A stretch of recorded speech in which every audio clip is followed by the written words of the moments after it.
আজকে রান্না করব শুধু মাংস। সেজন্য কড়াইতে তেল গরম করে নিয়েছি। এখন দিয়ে দিলাম গোটা মশলা। এখন দিয়ে দেব পেঁয়াজ, রসুন, আদা বাটা। এগুলো আমি শিলি বেটে নিয়েছি।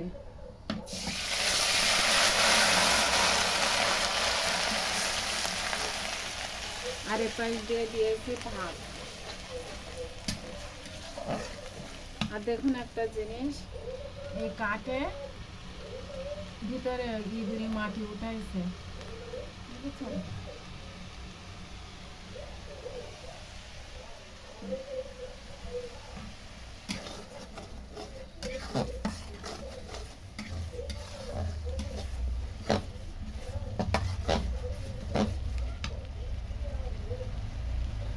আজকে শুধু মাংস রান্না করব, মুরগির।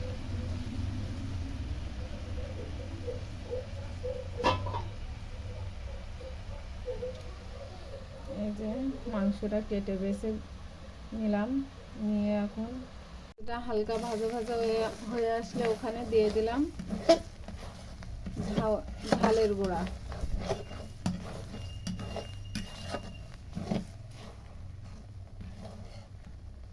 আমি আরো একটু ভেজে নেব।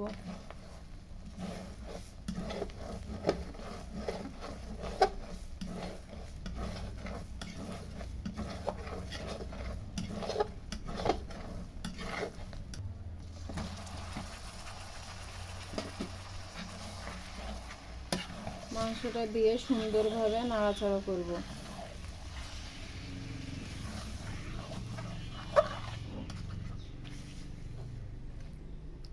এখন ঢাকনা দিয়ে ঢেকে দেব।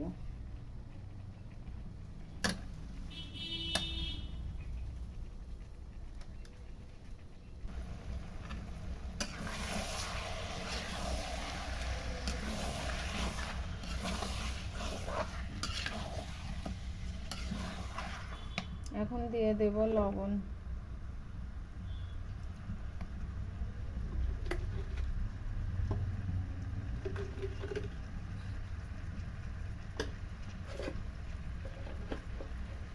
দিয়ে দেব হলুদ।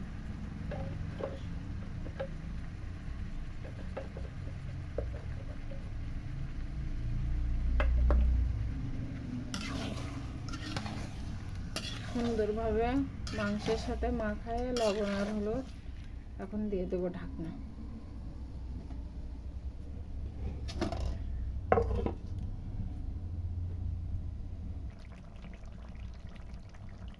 দেখুন মাংস থেকে পানি বাইর হওয়া শুরু করেছে, আমি কিন্তু কোনো পানি দেইনি। এখনো পানি বাইর হবে আরো একটু।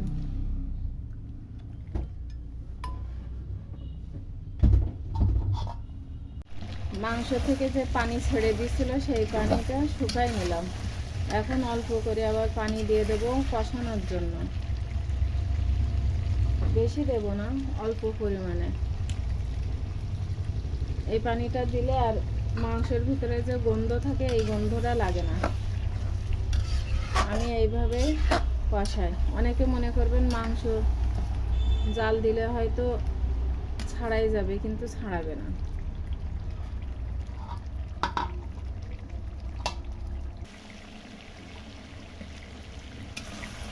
কষানো পানিটাও দেখুন শুকিয়ে এসছে, আর এর কালারটা কেমন হয়েছে, কালারও চলে এসেছে।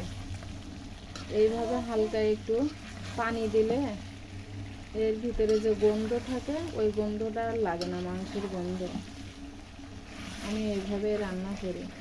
আমি এখানে এখনো কোনো মশলা দেইনি, আর সব ভাজা মশলা পরে দিয়ে দেব। এখন দিয়ে দেবো এতে ঝোলের পানি।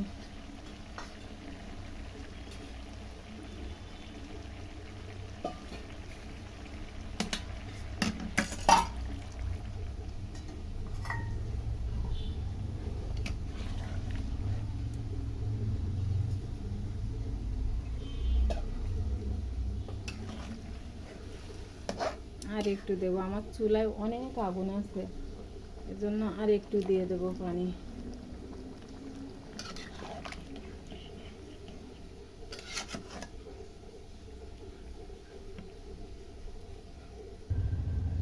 মাংসটাই বলক চলে এসছে। এখন এখানে মশলা অ্যাড করব। গরম মশলার গুঁড়ো, জিরার গুঁড়ো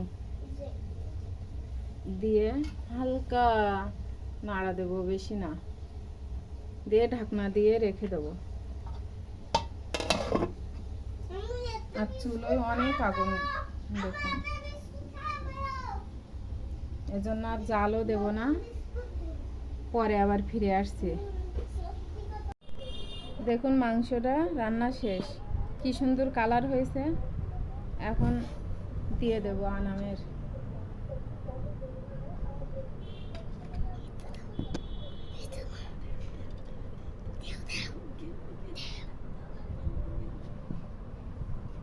গরম কিন্তু খুব, খাও।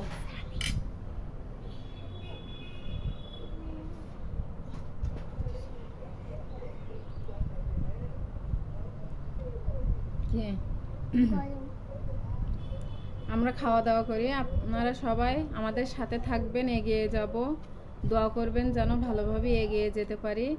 লাইক, কমেন্ট, শেয়ার করবেন এবং সাবস্ক্রাইব করবেন।